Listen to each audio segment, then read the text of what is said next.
আজকে দিদির ঘরে জগন্নাথের পুজো হবে, তো সকালে বাল্যভোগ দিয়েছে, নাড়ু, গজা, এখানে ক্ষীর, লুচি, আর এখানে করেছে 2 রকমের ভাজা। আর দুপুরের ভোগের সমস্ত কিছু রেডি হচ্ছে, পুরোটাই দেখাবো ভিডিওতে।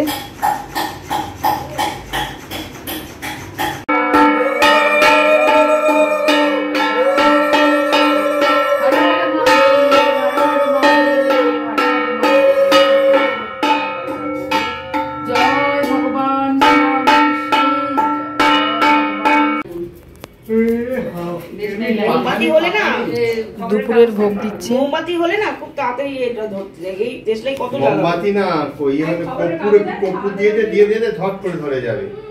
একটু কর্পূর দিয়ে সব পাঠিয়ে দেব। এই দুইকে WhatsApp জানলে কি করে পাঠিয়ে দাও জি? WhatsApp করো। পাখাটা চালাবি। এবার ঝরে যাবে তাড়াতাড়ি করে দিতে। ঠান্ডা হয়ে যাবে তো ভাতটা। ঠান্ডা হয়ে যাবে। সকালে বাল্যভোগের পরে এবার দুপুরে ভোগ দিচ্ছে।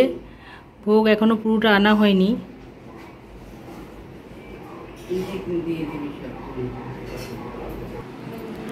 আমাদের জগন্নাথ দেবের আজকের পুজোর এক প্রস্ত হয়ে গেছে। সকালে বাল্যভোগ, এখন হচ্ছে দুপুরের মধ্যাহ্ন ভোজনের ভোগ। সেখানে আছে ভাত, আলু ভাজা, কাঁচকলা ভাজা, পটল ভাজা, কাঁকরোল ভাজা, শাক ভাজা, লেবু, সবজি দিয়ে ডাল, আলু বিনস কুমড়ো দিয়ে তরকারি, পোলাও, পাঁচমিশালির তরকারি, বেগুনি, খিচুড়ি, একটা আছে পটল, পনির, নানা রকম জিনিস দিয়ে একটা তরকারি, চাটনি এবং পায়েস। সব দিয়ে দিয়েছিলাম, যা করেছিলাম। লাল শাক ভাজা, 1 2 3 রকমের ভাজা।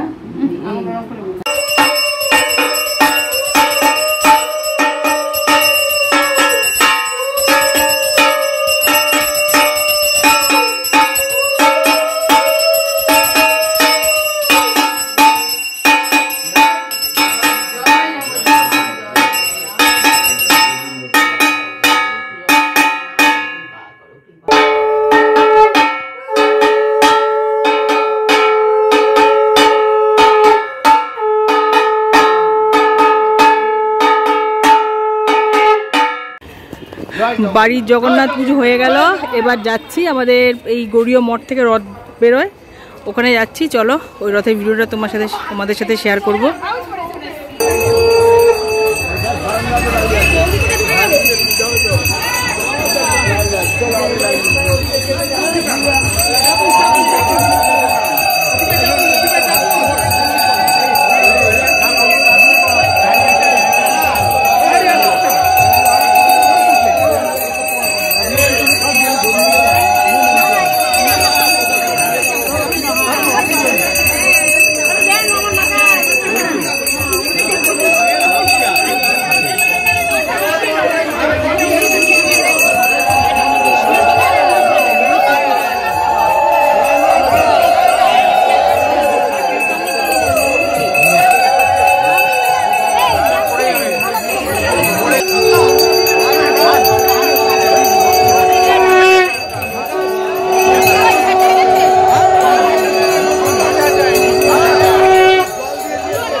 সেইবার বাবা এক বড় আস্ত কাঁঠাল নিয়ে এসেছিল, আমি কাঁঠাল নিয়েছি বললো না, বিকেলের মিষ্টান্ন ভোগ। প্রচন্ড গন্ধ বেরোচ্ছে কাঁঠালের, যে প্রচন্ড গন্ধ বেরোচ্ছে। তখন মাকে ডাকলাম, নমস্কার ছেলে খিচুড়িটা করছি, কাঁঠালের গন্ধ, কোথায় কাঁঠাল আমাকে বললো। তারপরে এখনো খেয়ে কাঁঠালটা বার করছি, হ্যাঁ এনেছিস, জ্বালিয়েছিলিস, একটু জ্বালাতে হবে।